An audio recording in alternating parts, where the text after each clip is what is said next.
Marchosius, god of the stove, born from a spark when stone struck stone.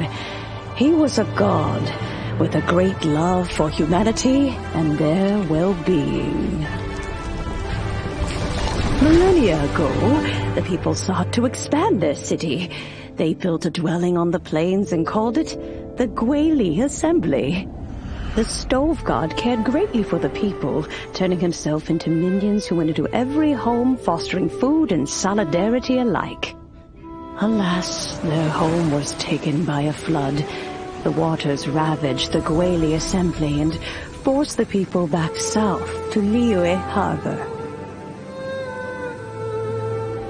Though the distance was not far, the journey was plagued by a terrible storm. For a dozen days, the Adepti stayed by their side.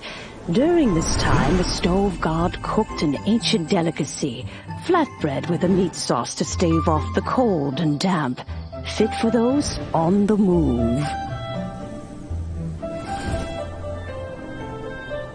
Centuries later, disaster and plague arose once more. The stove god would appear no longer, for he placed all of his power into the land itself to quell the calamities. His power expended, and his wits greatly reduced. Thus his body decreased in size. By the time he parted ways with us, he wasn't even the height of a human. He told Rex Lapis and I of the dishes that bring joy and of the secrets of the flame, then went into the mountains and entered into a long slumber.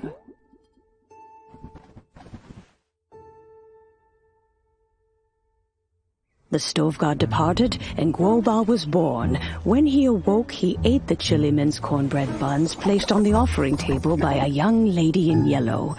Though he did not remember the past, he was profoundly moved and decided to follow this young lady thereafter. The stove god had quietly disappeared, but the vendors rose early to hawk their wares. People went out to buy goods, lit their stoves, and cooked food, just as they had done every day for as long as they could remember.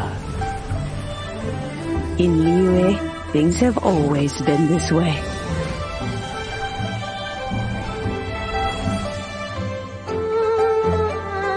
Nature provides, the mountains rejoice. We are blessed by heaven's good grace. Years have gone by. The world has transformed, but our way of life survives.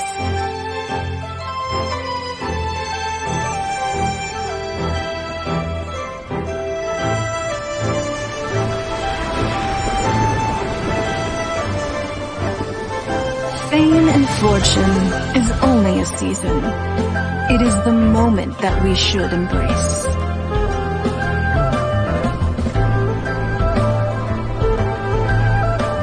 Past meets present. Heritage becomes legacy.